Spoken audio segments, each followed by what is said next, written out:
Great. Thank you. Welcome, everybody. For the next hour, we're going to talk about real estate. We're going to talk about real estate and real estate hard assets. So I'd like to thank Marty. Obviously, we're all here for the IvyFON Silicon Valley Family Office Trends Forum. I think today, in terms of our real estate section, we have the best and the brightest. I'm going to briefly introduce everybody, and they'll then take it one more step during the Q&A. We've got an incredible panel. It's going to be headed up by Mark Sharkansky. He's the managing partner over at Trion. They manage mismanaged and distressed assets, primarily in multifamily, building anywhere from 100 to 500 units. Value add syndication is probably one of his strong suits, and Max is going to be telling us why he's moving to Miami. Jay Jacobs, Chief Executive Officer of Align. He's going to help us today to meet and understand our ESG requirements simultaneously with green objectives. He's the Chief Executive Officer there. So I believe understanding how that works with our objectives in terms of real estate is going to be paramount. Joseph Chang, Clear Sky Partners. He closed deals during COVID-19, which was unbelievable in 2020, marvelous at ground up construction, and they're experts at design and mitigating risk. So Clear Skies is a private investment advisory firm. Jeff Lerman, lawyer from Lerman Law Partners. What I like about Jeff is that Jeff is a real estate investor's lawyer. That's great. And he's also a real estate investor and part of a family office, which means he gets it. And by getting it means he understands 1031 exchanges, what's happening in real estate going forward, how to draft agreements on the buy-sell side. And then last but not least is Ward Ozeata. Ward is a principal at One Property Group.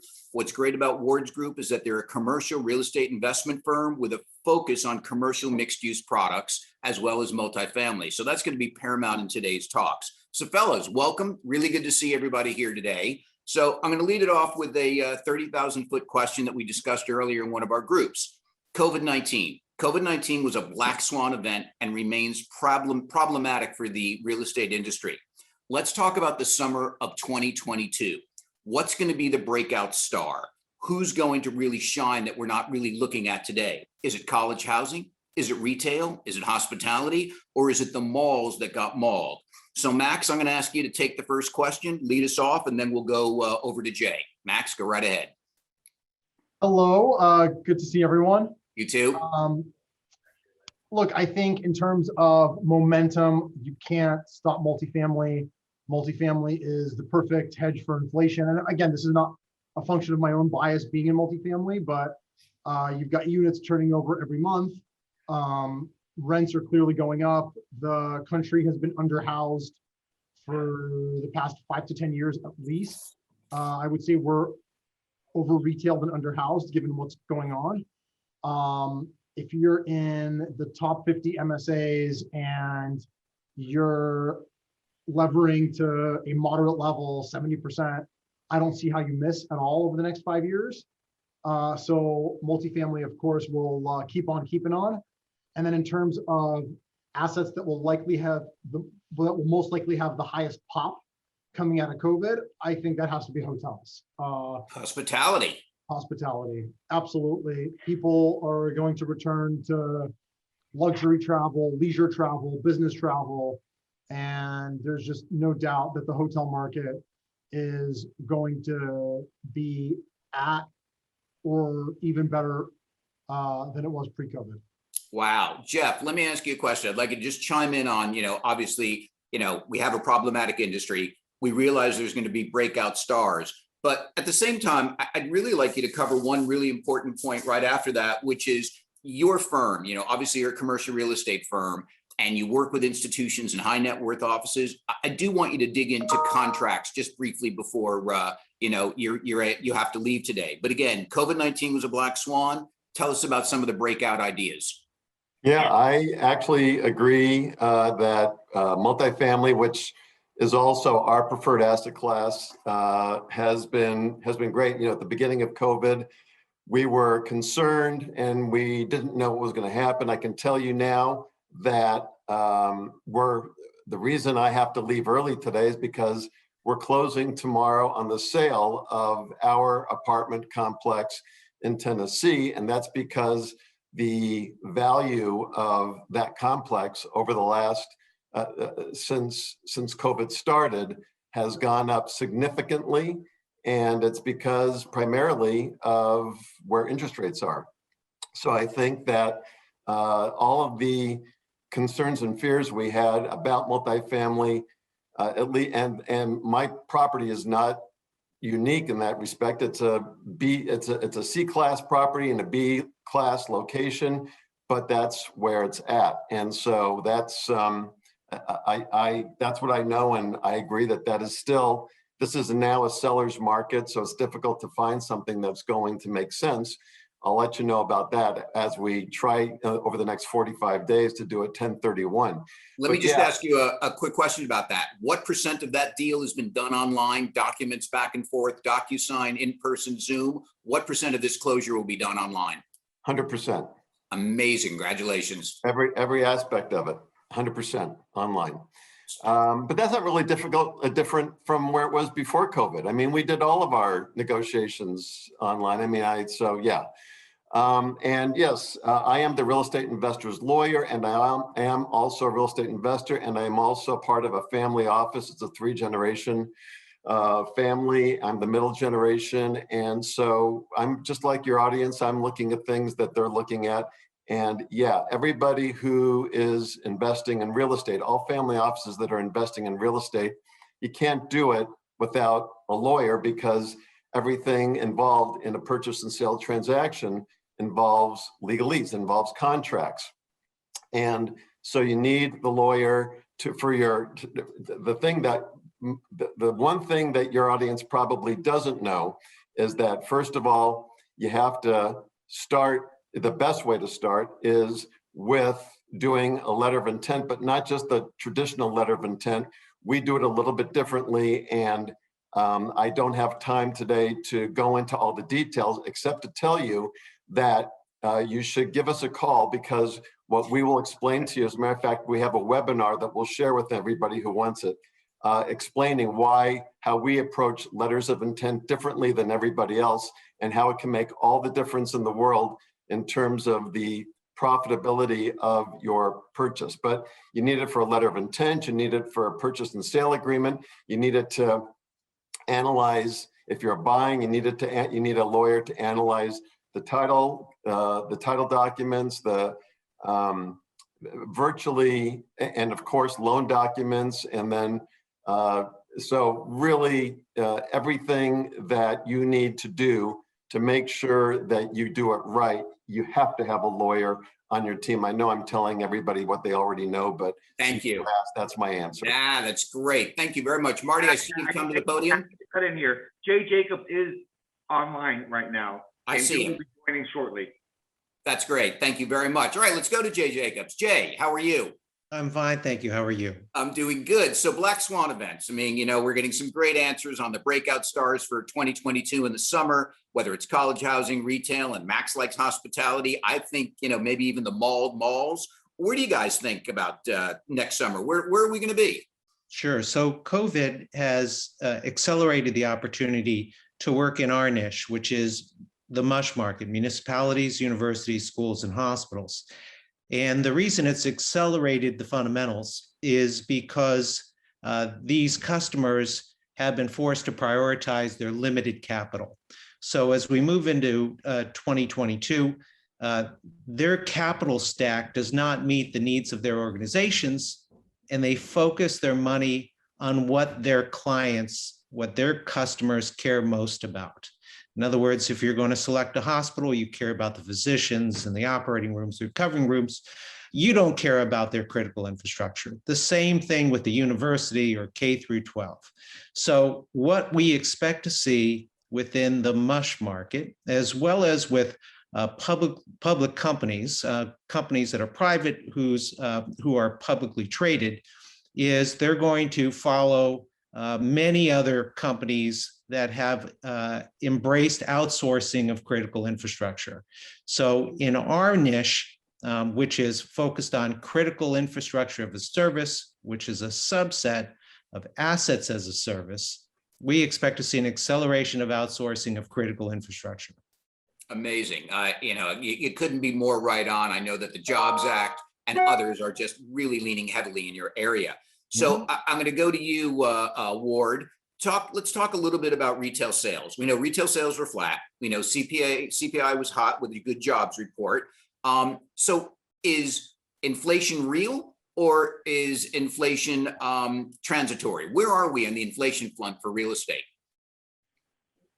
Ward, can you hear me? Yeah, I can. I believe everyone would agree that to some degree inflation is real. And as far as retail is concerned, much of the big box retail has been hit pretty hard, right? And so much of that retail has transitioned to online activity, which takes us to a discussion with the impact of that on the better performing asset classes in the market, right? So most of us were staying at home, and for the millennials and folks that are not able to purchase homes, they were staying at home either in dorms or they were staying at home in apartments, and they were ordering stuff online. And much of that stuff was to the benefit of online retailers like Amazon.com, right? And so that led to the need for more industrial type assets. And so warehousing industrial type assets did really well, and we believe will continue to do well going forward into the foreseeable future. Let me ask Joseph a question over at Clear Skies. How do you feel about some of these, reports? I mean, we've got the jobs report is flat. Should I stay home because I'm making more money? Obviously, with say unemployment, is that what's happening, or is it flat because the right jobs aren't appearing? Can you hear Joe, me, Jeff? can you hear me? Yeah. Can you hear me? Yes, go right ahead. Just can't see you, but we can hear you. I don't know why my video is not on, but Don't worry. let's try it anyways. Okay. So let's go back to, I wanted to say one thing about the multifamily trend. Sure. Is we focused on the ground up, and we were able to close a rather large deal on this last cycle.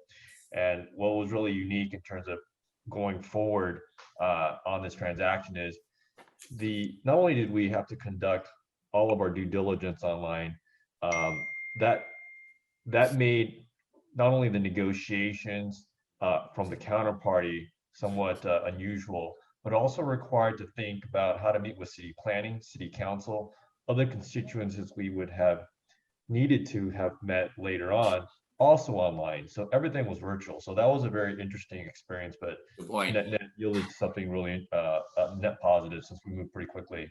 I guess on the trend side, as we think about how to design our product going forward, though, there's a shift that we're seeing with larger units with the stay at home trend.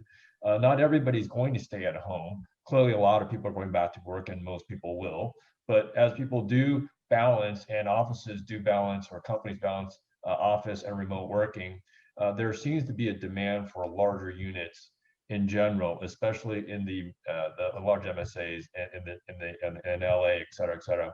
And as a result, we're now thinking about how to skew the mix towards some of the larger sizes with more parking, as opposed to under parking these particular amenities and or projects going forward. So that's more cost, but at the end of the day, you're getting a better amenity mix, and therefore better potential rentals and high rentals on the exit going out. Okay, so that brings me to office, because that's really important, because we have to think about the hybrid work model, the flexible work schedule. But what we now know is that JP Morgan, Goldman Sachs, B of A, they want all their employees back in the office. And the reason they want them back in the office, they want to build morale, they want to build a corporate culture, and they want to take that next group of executives over the next 10 years and groom them. How do we get people back in the office? How is that going to happen? I think that's just sort of a 30,000-foot question. And Max, I'm going to let you tackle it first.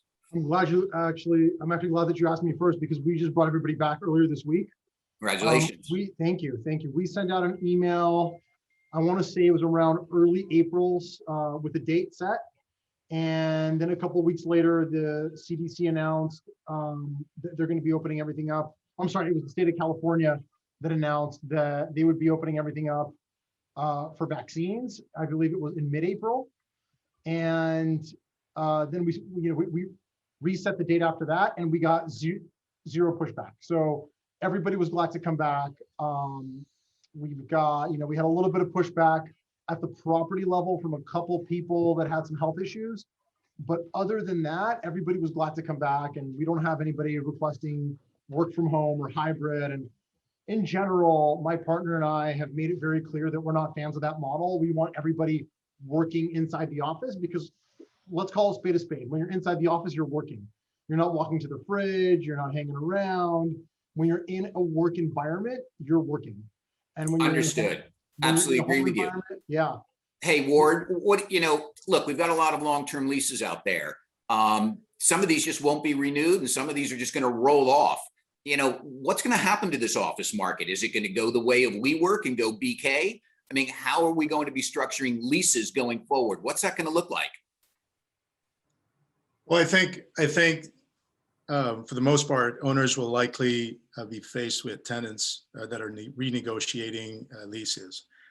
That's my opinion. While everyone will still require some office space, it may be of a smaller footprint. And so they might be the need to rethink the amount of space we use and the frequency at which it's used. But to the point with regards to folks coming back to the office, there's still, some data shows that suggested, CB Insight data suggested that 2 out of 3 folks are still uncomfortable coming back to the office. And Right. While it may be required that people come back to the office because it's better for morale and for collaboration, it can be done, I'd say, a few times a week. So some people can come in a few times a week. Some Like people schedule. can be at home, work from home, work remotely. And so you have a rotation between people in the office spaces, and therein lies the need or the benefit of a smaller footprint. But also, I think technology will play a big part in how to make that work effectively and efficiently, right? Let me ask you one Sensors. question on the back of that. Is Sure. office going to be a breakout next summer? Are we going to turn it into multifamily? What's going to happen to the office buildings themselves? Well, I think there may, in Arizona, there's a project that was actually being repositioned as a multifamily asset, an office property.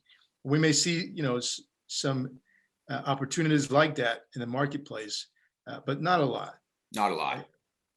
Understood. All right, let's move on to lumber prices. When we met at the beginning of the week as a team, we thought lumber prices was so important because, there's a building supply shortage. It's driving up prices. There's construction delays. There's rehab problems. We're seeing skyrocketing costs for timber and steel and cement. So, I'm going to let you, Jay, tackle that one because it's really so infrastructure oriented. Yeah, so for Align Infrastructure, lumber doesn't play a big role. So I will save time and pass to the others. Our focus is mainly critical infrastructure, which is HVAC and elevators, escalators, et cetera. So within our world, it's not a big factor. How about you, Max? What do you think about the lumber and what's taking place, not only, West Coast, but nationally? Nationally, it's not nearly as painful as it is here because rents have taken, well, with regards to multifamily, Sure. rents the last few months have already been on their way up, right? Because most lockdowns ended several months ago, many months ago. Whereas here in California, Oregon, Washington, we're a little bit behind. So rents haven't really popped yet. We are expecting rents to pop probably by July, August, and then, start going up again from there. But what that does on the West Coast is it makes projects infeasible. So with costs through the roof and rents not through the roof, we've got a couple sites, for example, that we have to mothball. We can't break ground on those sites until rents go up, costs go down, or both. And we're looking at probably end of Q3, early Q4 of this year. Got it. Let's move on to another topic. So, lumber is the infrastructure. And then what always seems to carry the day is this commercial real estate taxes, 1031 exchanges. It's currently on the chopping block in the current administration in Washington to be removed. It's 100 years old. Arizona was built on the 1031 exchanges. Ward, what are your comments about, some of the changes that might take place with 1031s? Well, 1031 is a legacy tax strategy. I don't know. I see there's be some challenges in kind of eliminating that as a tax benefit to capital gains, and I just see some challenges ahead for that. I think with that gone, if it does go away or reduce or limited to the 500,000 cap as I've seen, Yeah. I think the big play, if it stays in place, would be opportunity funds, right? Because that, in a sense, gives investors, if they were, and this only applies for those investors that can invest for at least 10 years or greater, where there's 0% tax on your investment or the gains or appreciation on that investment. So I think opportunity funds may become a big push, seeing that that's an issue to the 1031 is becoming an issue, but I don't think in the long run that it'll go away. Well, we do know that 1031s account for all, actually apartments, account for 1/3 of all 1031 exchanges. So this is a really, really important moment.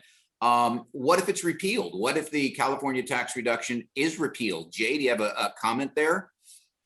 Again, for us, it has no impact. When we're upgrading infrastructure for our customers, our strategy is driven by institutional investors and family offices interested in the equity component. So for us, 1031 exchange has no impact.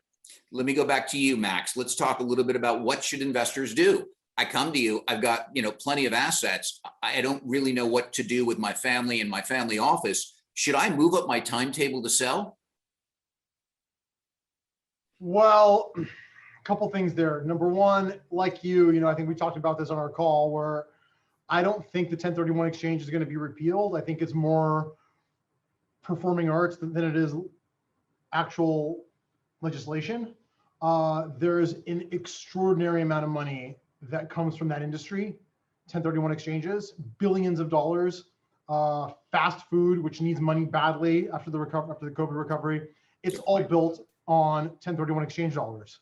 Walgreens, all these net lease developers, their exit strategies to sell to exchange buyers, the accommodator industry, brokers, escrow company, title. The economic impact would be devastating. Also, tax revenues likely would not go up. They would likely go down because a lot less people would sell, and they ultimately wouldn't accomplish their intent. So I think, they're putting it out there to pander to a certain base, but at the end of the day, I don't think that this actually passes through Congress and gets signed into law. So yeah, I would not recommend accelerating any sales or doing anything of that nature, because I think for the most part, it's just for the newsroom and for social media.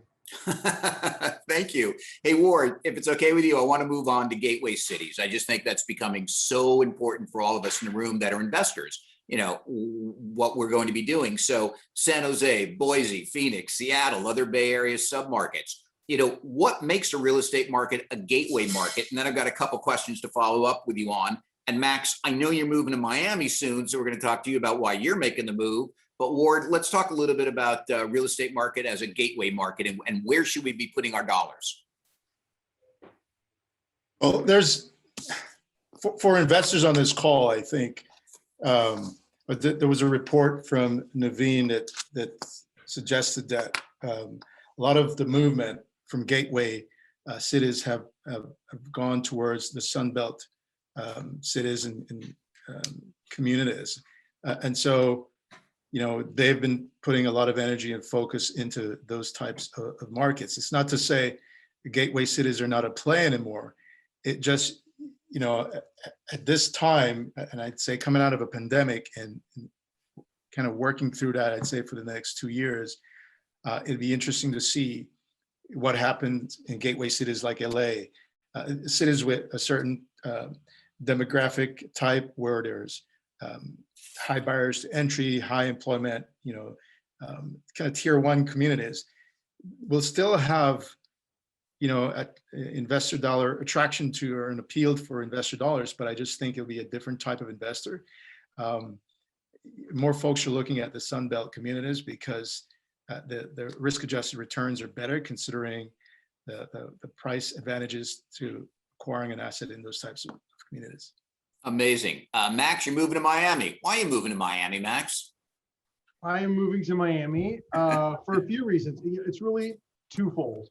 Number one, diversify out of California and the political risk that comes with being on the West Coast. We're in California, Oregon, Colorado. Colorado is a very well-run state. Oregon and California, it's just very, very risky.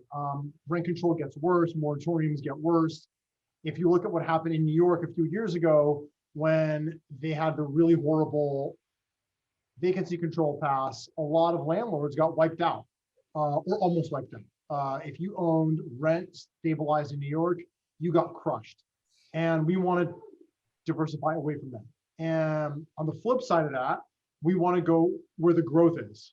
And just like Ward, we see all the growth happening in the Sun Belt states, in the Southeast. It's very affordable. You have phenomenal jobs, great weather, and it's just a much easier way for a regular middle-class person to live. It's just a much higher quality of life. So A, we want to diversify out of the West Coast. B, we want to be in the Southeast to capture all the growth. Yep, all really good reasons. So let me go to you, Jay, and if you could for a moment, just take off your ESG hat. Let's talk about the last mile of food. It's the next frontier, cold storage. How do you think that's going to be playing out in some of these gateway cities? Oh, I think the opportunity is exceptional. Now, within the world of critical infrastructure as a service or infrastructure, our focus is specifically low risk opportunities. So for us, we are expecting significant growth. But from our macro point of view, there's so many opportunities for us to step in and focus on just owning the critical infrastructure that we only focus on the highest quality, lowest risks players in the market. So gateway cities are exceptional. We don't need growth in order for us to exceed our expectations. We just have to perform, and that's a big deliverable. So we do see exceptional opportunities in these gateway cities, but that's not necessary for us to meet investor expectations. Gotcha. So let's do a quick lightning round. Max, 3 favorite cities for gateway. Seattle, Boston, and you gotta love New York. It's gonna come back. Never bet against New York. All right, love that one. Ward, 3 favorite gateway cities that we're all going to go, wow, great idea for the next 3 to 5 years. Where do we go? I'd say the same. Seattle, Nashville has become that, and also Austin. Jay, 3 favorite breakout cities or just cities that we should definitely go to for gateway? We're going to be in Salt Lake, and in Arizona, we have 2 cities on the map. I can't announce it. And we'll also be in New Mexico. I'm sure we've never heard of those cities in Arizona, so we'll keep That's that quiet. So let's move on to commercial properties, COVID, ravaged year. I really want to just talk about, Greater Los Angeles was, a great recipient of commercial real estate investing.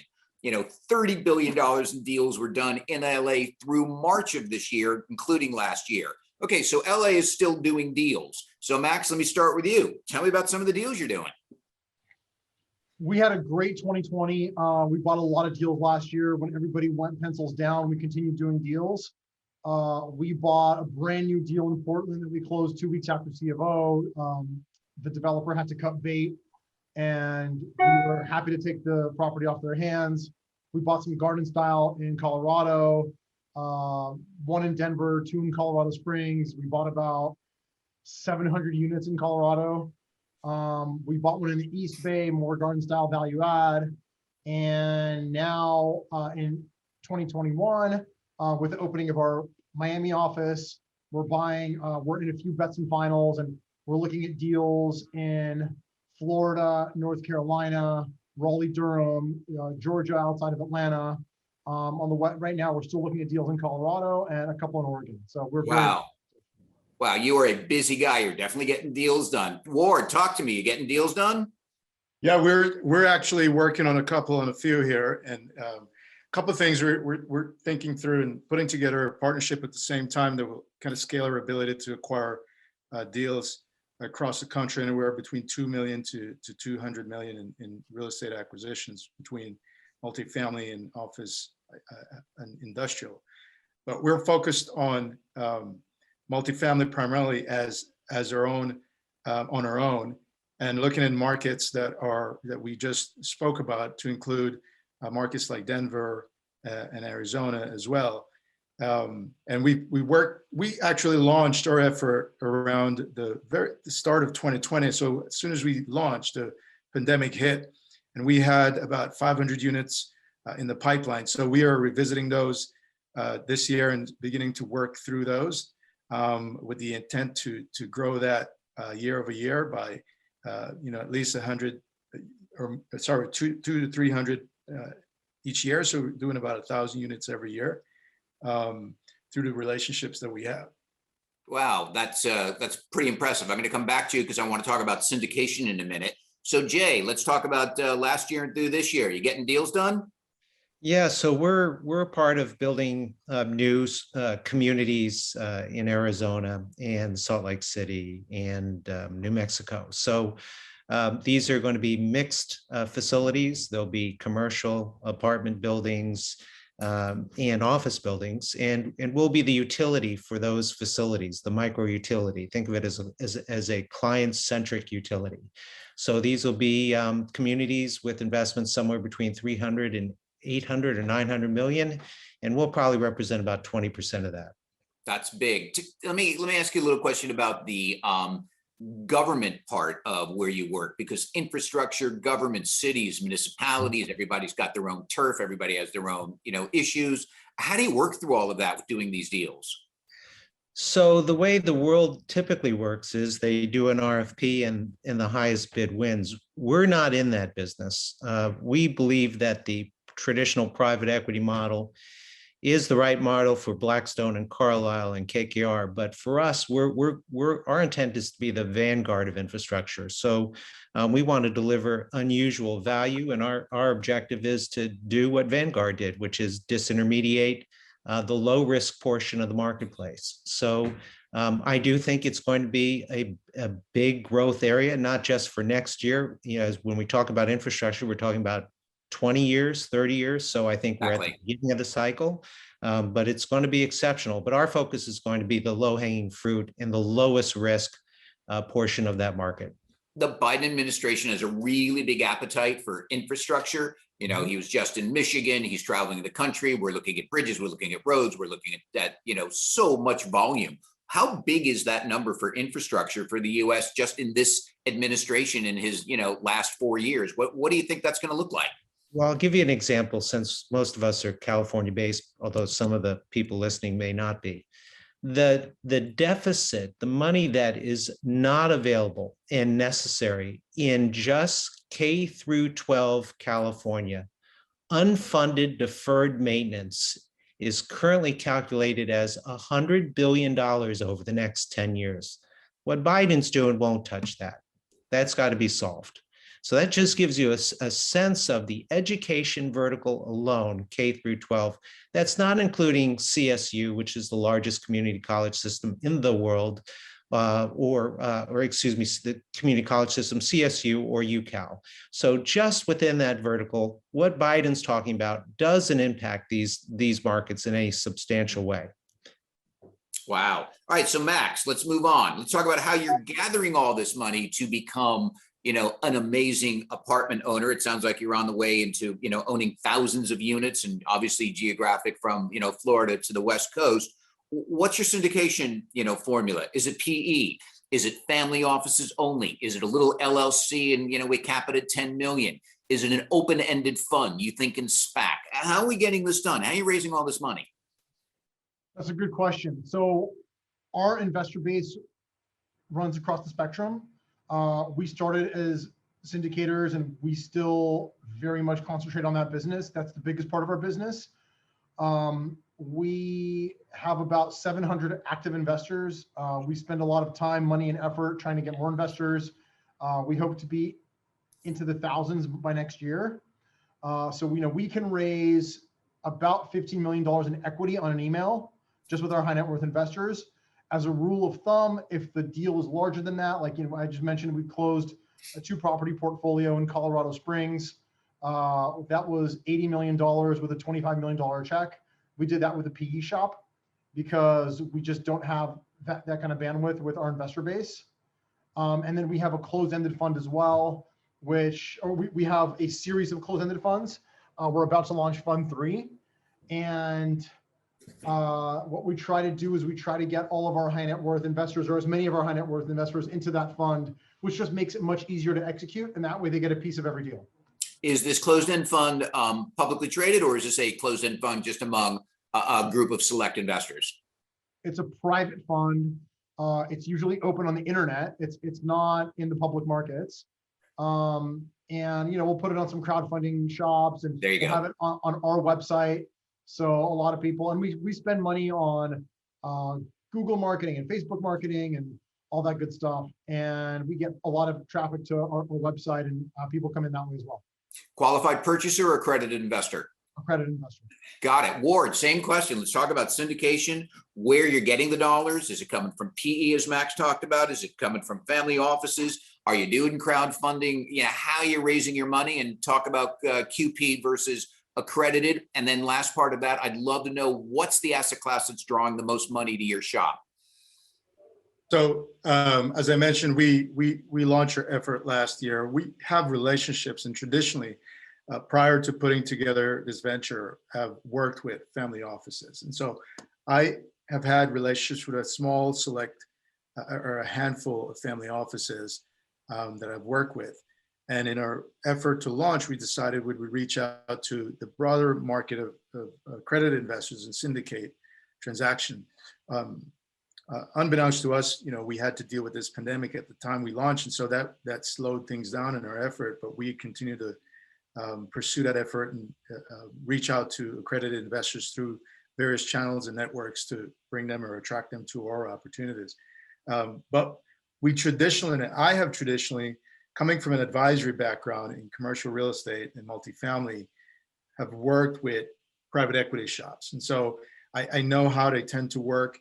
And so I will structure that deal, whether it's based on the promote or the waterfall distribution and the splits. I tend to structure and model a deal that way, first to appeal to the private equity, and then we try to syndicate a portion of the sponsor investment. And so we have a small amount that we're raising from accredited investors. So if the deal required 18 million in equity, we would be raising maybe 2 million from a small handful of investors if necessary, if they wanted to be on the deal as a co-sponsor or co-investor on the deal. Do you find equity to be harder to raise, or debt? What's harder for you to raise at your firm? Equity has been challenging, and it's cut back a bit because of, I'd imagine, because of the pandemic.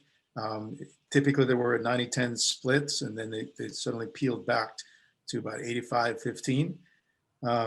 So that made things a little bit more challenging. And when trying to model or underwrite a deal, it required that you put more leverage on to kind of offset that, which is not something that that appeals to us. We tend to be more conservative in how we underwrite deals. We try to stay, if it's a core or a value add deal, we'll stay within certain guidelines to underwrite that. Especially with value add, we try to stay between 70 to 75% loan to cost on that deal. And so we'll stay hard and fast to that model and raise equity based on that. But it's been challenging to get the equity. And so we've been approached by I know it too. I know it is strategic capital for that purpose. Very challenging. Jay, when you syndicate, do you identify the asset? Do I get to see it in advance and say, a PowerPoint, a brochure? Do I know what I'm buying into, or are your deals a little bit more blind pool, and I get to know that special 2 cities in Arizona where my money might be going? And accredited, QP, what's your favorite? And then again, are you, crowdfunding, or is it just an email to your high net worth group? Yeah, thank you. You're So welcome. we're a bit unusual. When you own these real assets, you actually see them operating 24/7 sub-second. So you have 100% transparency into how these assets are performing, as does the customer. So in terms of transparency and understanding of how your investment is performing, it's incomparable in terms of your ability to track their performance and their success. With regards to our investors, it's changed substantially over the last 5 years. Initially, it was something of great interest to the high net worth market, and then was disintermediated by infrastructure funds who are clamoring for unique and diversified infrastructure opportunities. Today, it's bifurcated. We've been seeing green debt institutional investors worldwide want to invest in this asset class.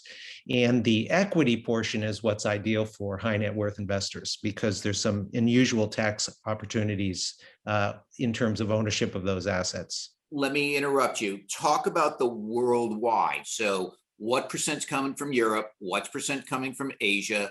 Talk to me about South America. Where are you getting your international funds from?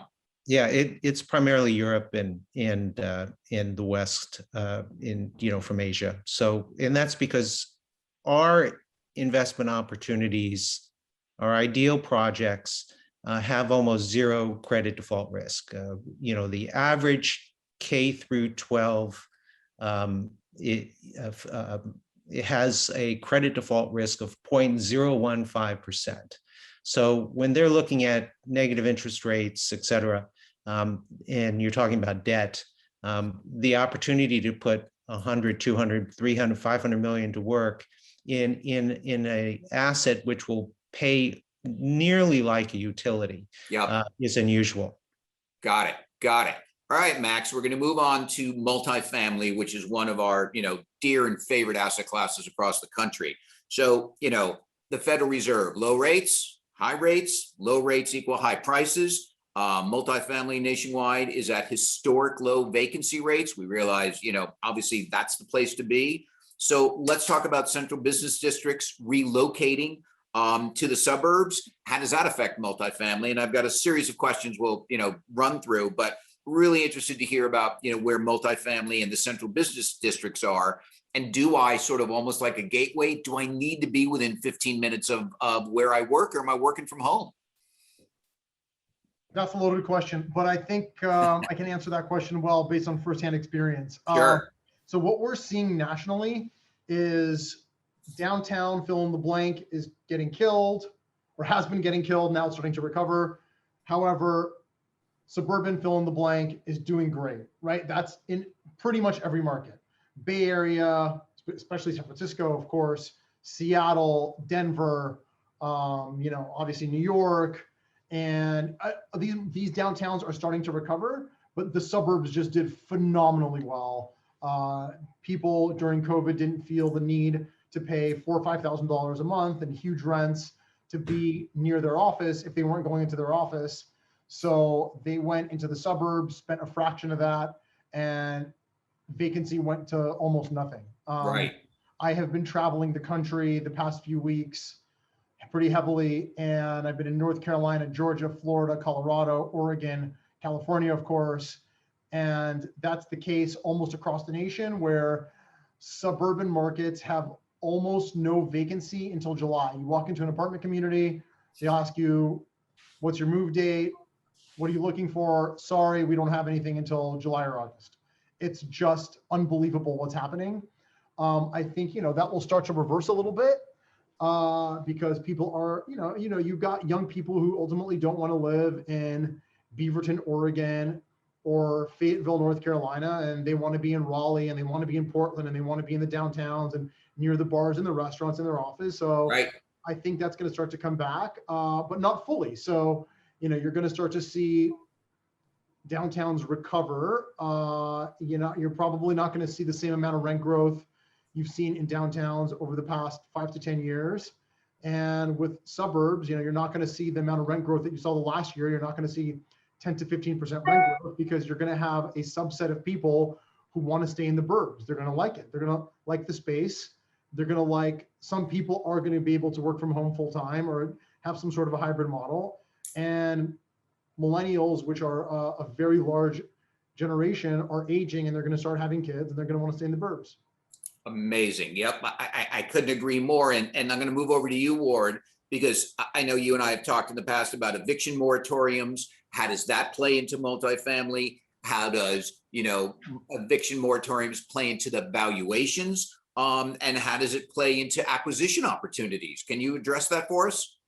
Yeah, and so I think, real short, on the eviction moratoriums and the rent relief, and the challenges that for owners that have happened with due to the pandemic,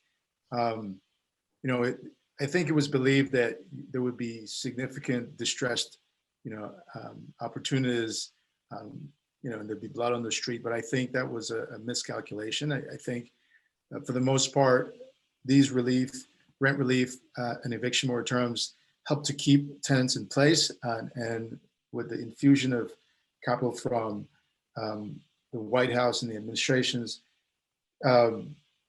it allowed folks to be able to get caught up and make partial payments, which kept them in line with the moratoriums that were put in place.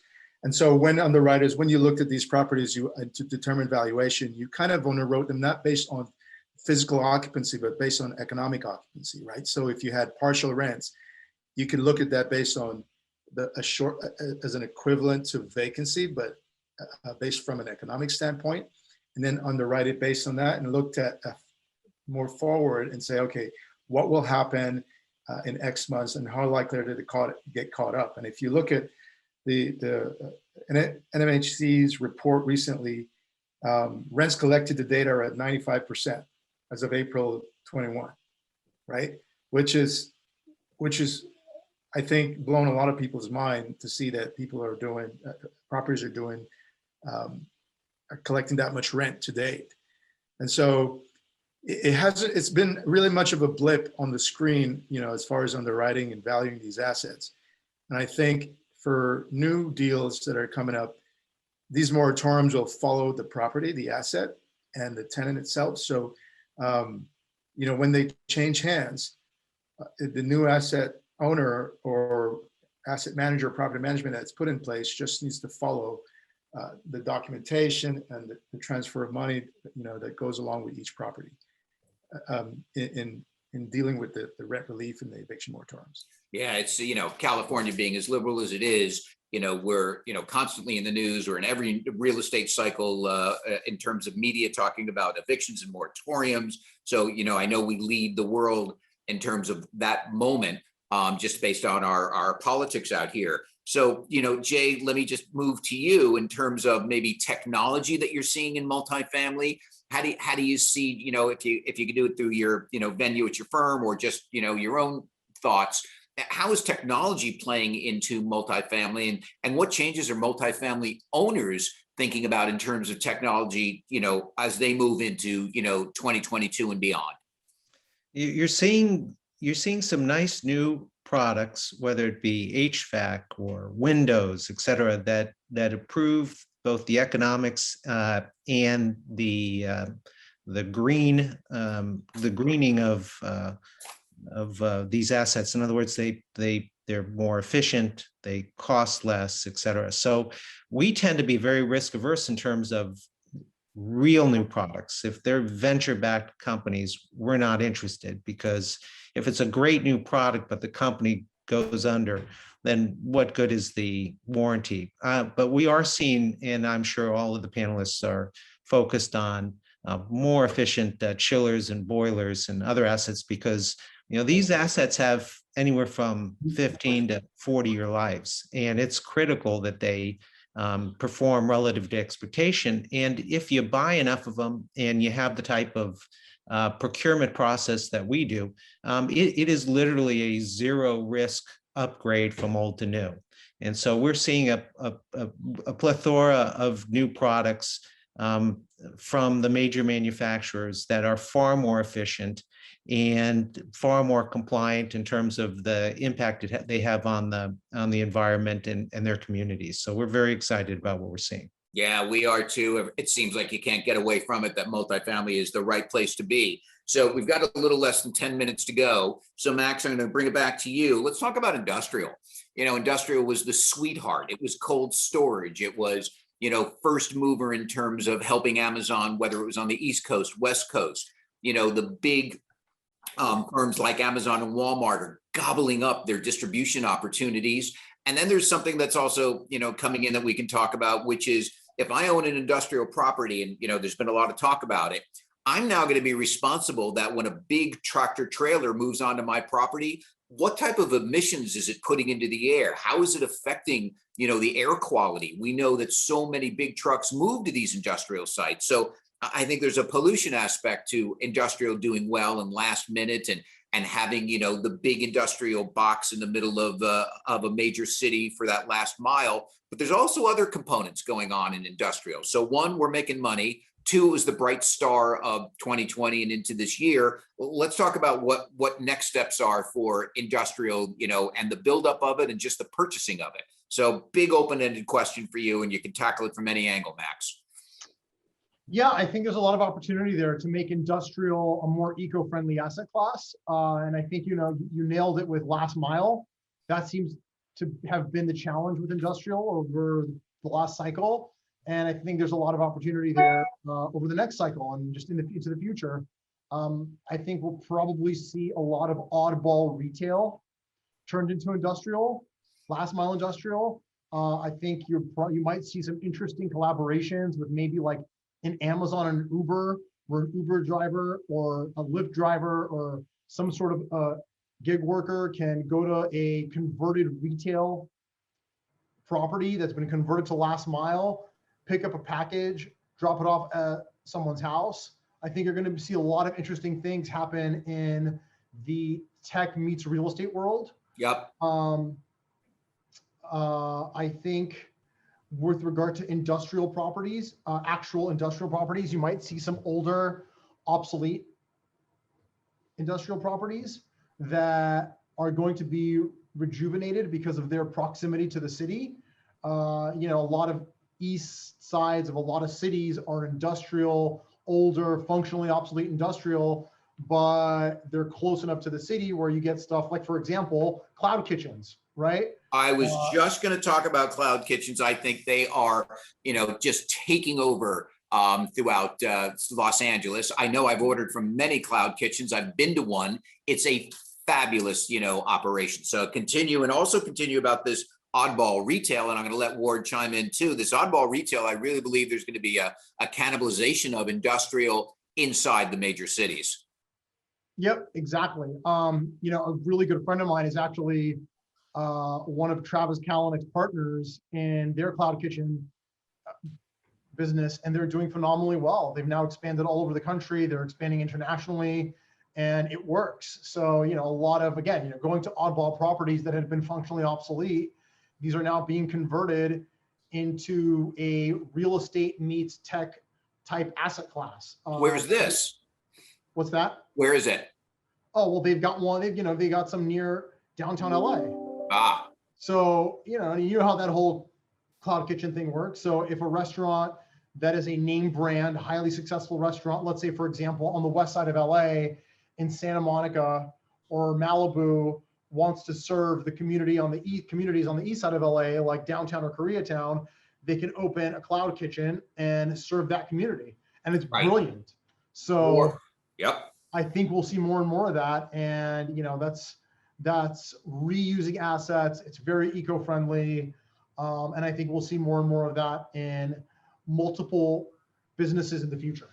Ward, let's stay with this topic because we know how important, the warehouse structure, the industrial structure is important for logistics. How do you see logistics changing within the delivery systems of warehouses? And more importantly, is this an asset class you really like?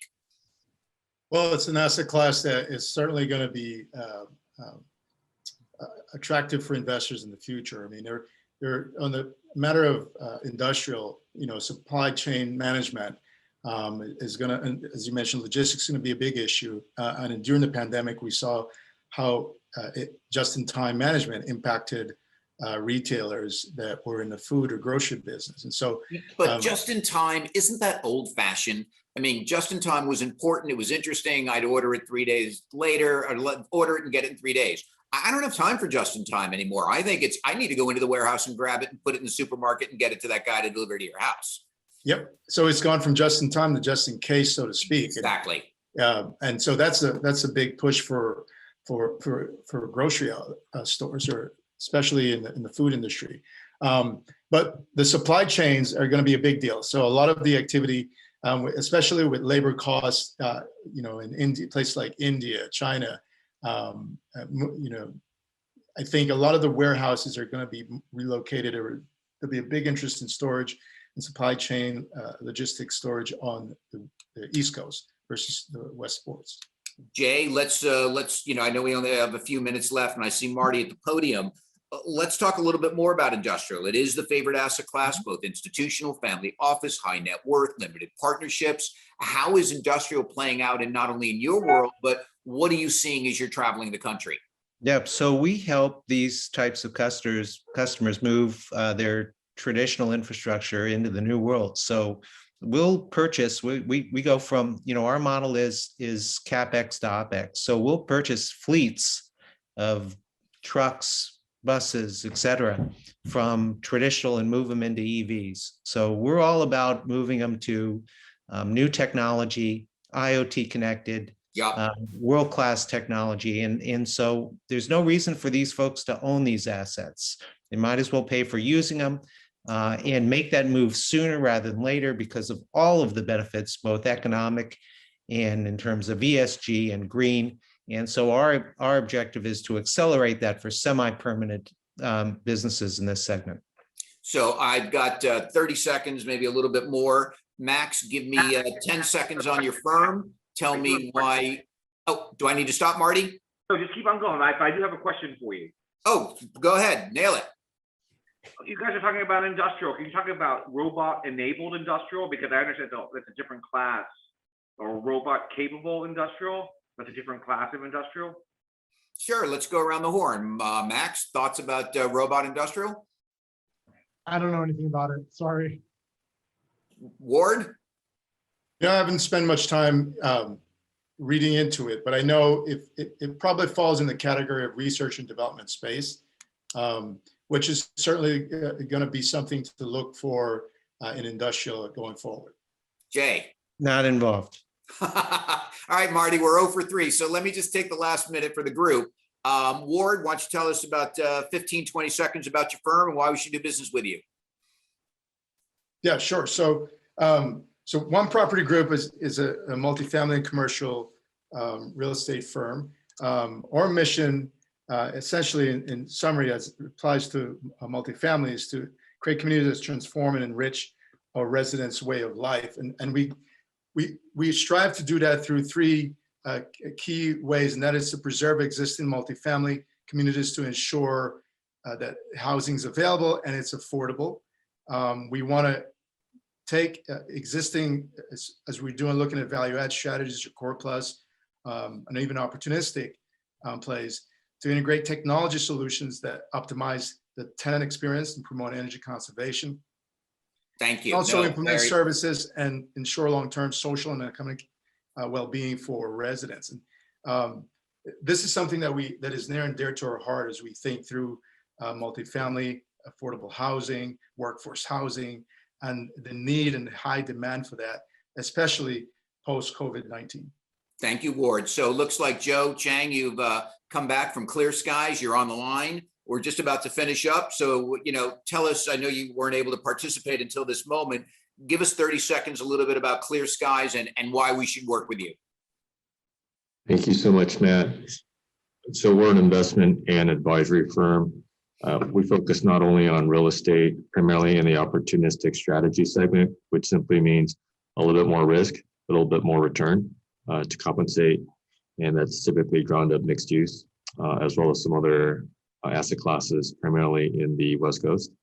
But we're also focused on the corporates, which means private equity, buyouts, et cetera. So we're working with a number of family offices for the last few years and some institutions as well Just depends on the stage of the opportunity in terms of providing the right type of capital for the right stage in order to generate the returns that these investors are seeking. So look forward to working with all of you at some point in the future. Thank you so much.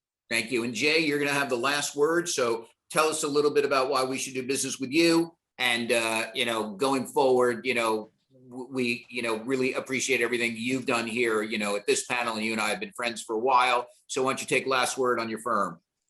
Well, thank you, Matthew. We provided an investment opportunity that's unique. If you're interested in owning low vol, low risk assets, and I'll give you an example, 5,000 ton chillers at San Francisco International Airport that must operate every day, every week, every year for 30 years, you're going to get a absolute return strategy. So this is not about optimizing returns. This is not about volatility. This is about a true absolute return stream. The secondary opportunity is if you're interested in investing in similar assets, but in communities of color, be it Black, Brown, Native American Indians, you can target opportunities that have basically zero risk, achieve a modest return, and to add substantial value to people in that community. Thank you very much. Gentlemen, thank you one and all. It was a great pleasure working with you this afternoon. And we're going to turn it back to you, Marty, and the rest of the